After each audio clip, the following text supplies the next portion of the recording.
Barton, you have something? Mr. Mayor Pro Tem, just a couple of things. A very quick update on council goals, particularly under the category of do better business. Mesquite Regional Business has agreed to partner with the city to look for financial incentives that will meet both their needs of their prospects, and the city's needs as well. That's all I have for you at this time, but I will be following up with a more comprehensive report on where we are with council goals. Overall, we're looking really good. I also wanted to mention that we have another citizen forum coming up, Citizen Coffee. This is going to be on the 30th, Thursday at noon at Highland Manor. And invite everybody to attend, ask a question, make a comment. We'd love to see you there. At this point, I'd like to ask Chief Tanner to come up. He has something he'd like to share with the council and people in the chairs.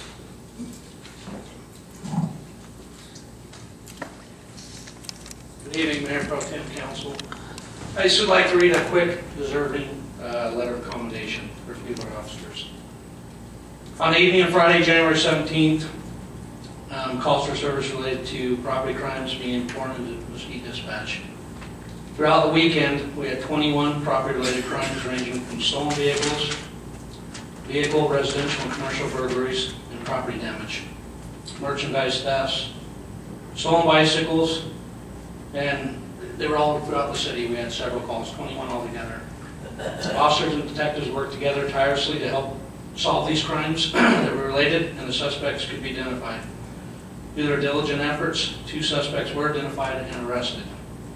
I want to take this time to identify the officers. I can't identify all of them, but 7 of them that were vital to this case. On Sunday, January 19th, Officer Woods, Sergeant Woods now, noticed a suspicious van near the entrance to the gated community. The suspicious van fled at a high rate of speed, resulting in a driver losing control of the vehicle and wrecking the vehicle. By the time Sergeant Woods arrived to the side of the crash, the driver had fled on foot into the night. Sergeant Woods discovered the van had been recently reported as stolen and was filled with stolen property for many of the earlier reported crimes in the city. Due to Sergeant Woods' proactive patrol, Mesquite Police Department now had much of the earlier reported stolen property recovered and also had a suspect identified. On Monday, January 20th, Patrol Officer Mike Iverson observed a suspicious mail in the parking lot. Upon further investigation of his proactive patrol, it was discovered that the mail was in possession of a stolen vehicle and was also filled with stolen property from earlier reported crimes. Patrol Sergeant Tracy Fells was instrumental in tying many of the cases together and should also be recognized in finding another stolen vehicle that was also loaded with stolen property.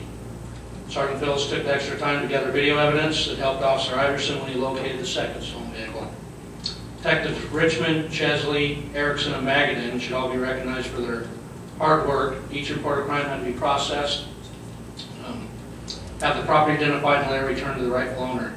At today's date, these detectives are still working diligently to get each victim their property back. Because these dedicated employees like this, that our citizens feel safe, and the department continues to have one of the highest solve rates in the state of Nevada. I just want to recognize them publicly, and to you guys, you know what they do. A lot of you have dealt with them and had incidents where you needed them, and they do their best in this community. They work hard. I'm proud to be the chief of this department. They do a great job, and I want to recognize them publicly. So, thank you.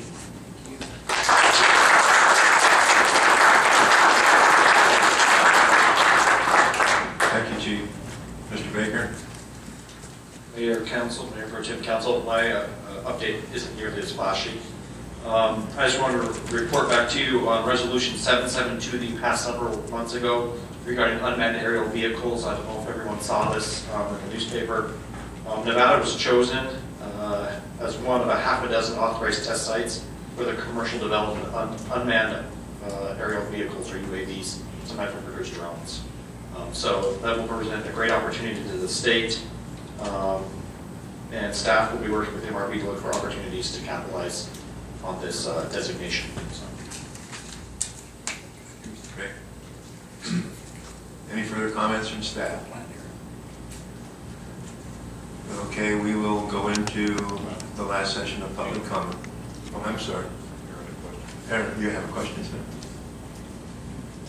Concerning the aerial drones, is there I mean, obviously, would like to explore any opportunity to get anything related to that in Mesquite. I know the airport is 5,500 feet. I know it's not commercially rated, but it may be for other things like that, which would probably not be commercial. I don't think it falls under Part 135. But if that's possible, can we pursue that? Yes, yes.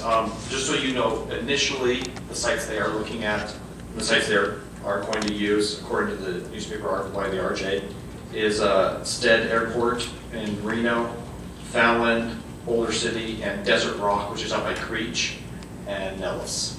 So Let's get Mesquite on that one.